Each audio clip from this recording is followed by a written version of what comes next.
In algebra, the greatest common divisor of two polynomials is a polynomial of the highest possible degree, that is a factor of both the two original polynomials. This concept is analogous to the greatest common divisor of two integers. In the important case of univariate polynomials over a field, the polynomial GCD may be computed, like for the integer GCD, by Euclid's algorithm using long division. The polynomial GCD is defined only up to the multiplication by an invertible constant.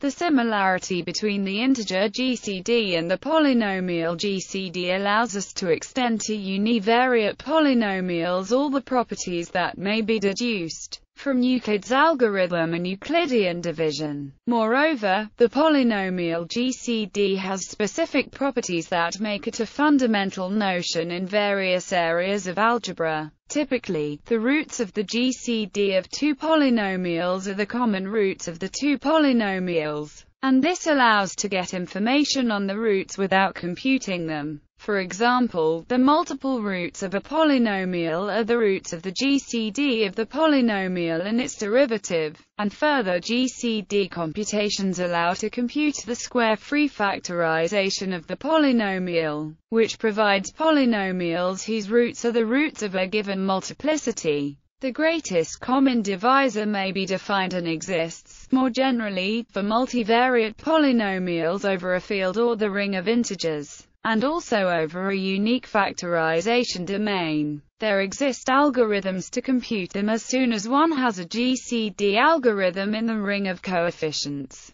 These algorithms proceed by a recursion on the number of variables to reduce the problem to a variant of Euclid's algorithm. They are a fundamental tool in computer algebra, because computer algebra systems use them systematically to simplify fractions. Conversely, most of the modern theory of polynomial GCD has been developed to satisfy the need of efficiency of computer algebra systems. General definition: let P and Q be polynomials with coefficients in an integral domain F, typically a field, or the integers. A greatest common divisor of P and Q is a polynomial D that divides P and Q and such that every common divisor of P and Q also divides D. Every pair of polynomials has a GCD if and only if F is a unique factorization domain. If F is a field and P and Q are not both zero. For D to be a greatest common divisor, it is sufficient that it divides both P and Q and it has the greatest degree among the polynomials having this property. If P equals Q equals 0, the GCD is 0. However, some authors consider that it is not defined in this case.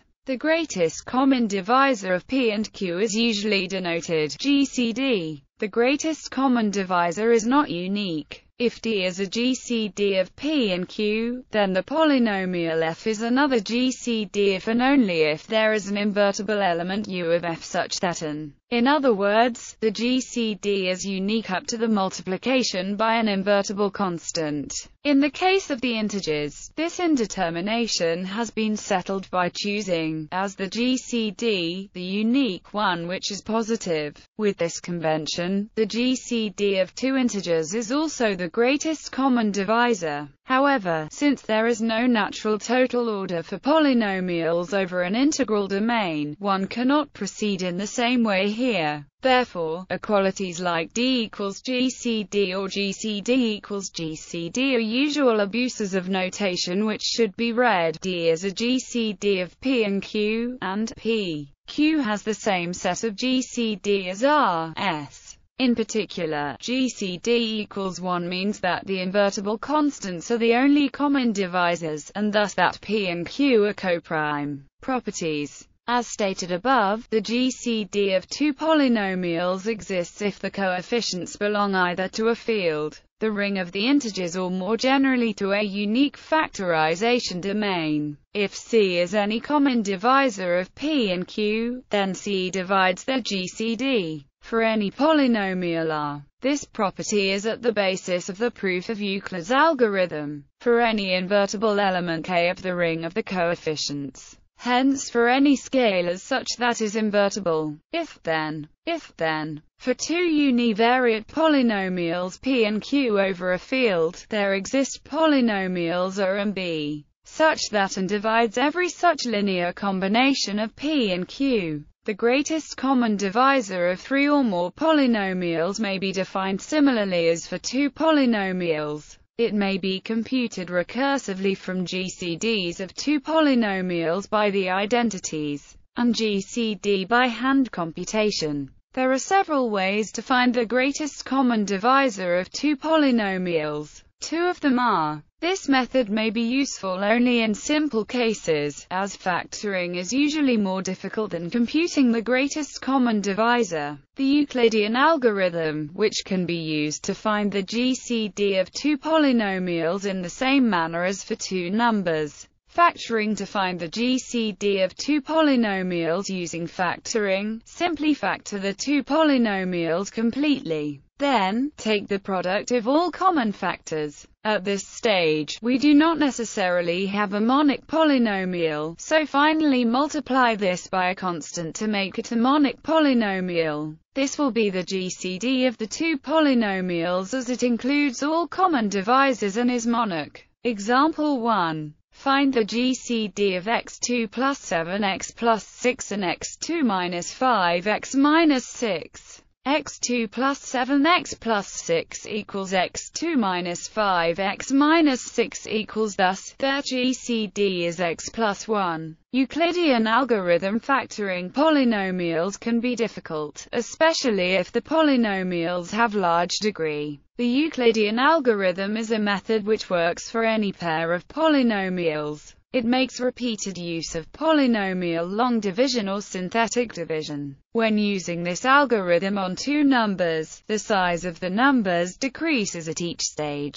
With polynomials, the degree of the polynomials decreases at each stage. The last non-zero remainder, made monic if necessary, is the GCD of the two polynomials. More specifically, assume we wish to find the GCD of two polynomials a and b, where we can suppose we can find two polynomials q and r which satisfy. The polynomial q0 is called the quotient and r0 is the remainder. Notice that a polynomial g divides a and b if and only if it divides b and r0. We deduce. Then repeat the polynomial long division to get new polynomials q1, r1, a2, b2 and so on. At each stage we have so the sequence will eventually reach a point at which and we will have found our GCD. Example. Find the GCD of x2 plus 7x plus 6 and x2 minus 5x minus 6.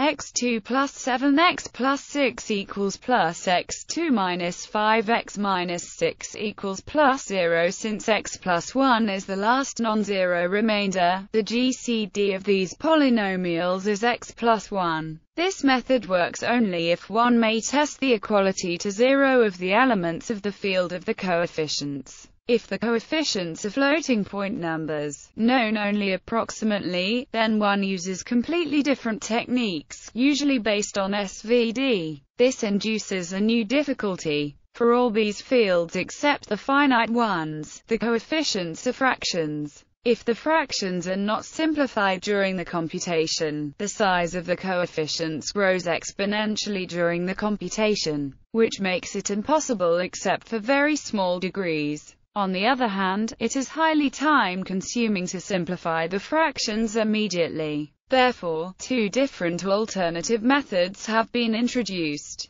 Pseudo-remainder sequences, especially sub-resultant sequences. Modular GCD algorithm using modular arithmetic.